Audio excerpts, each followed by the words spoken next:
Miss, ito na po yung pinaparedy ng breakfast. Yak! Langaw! Yak?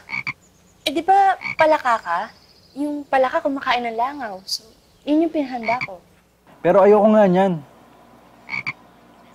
Pwede, share na lang tayo sa pagkain mo? Huh?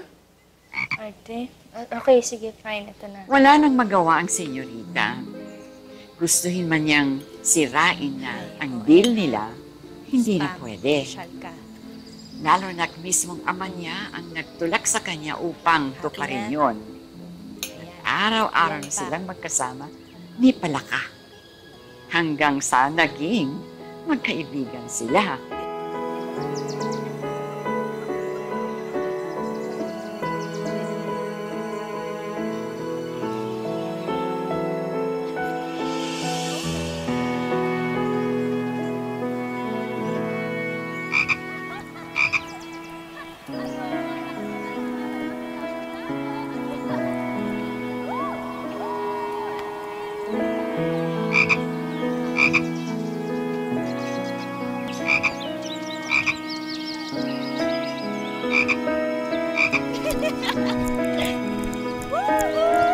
Ito ulit daw, malalaman.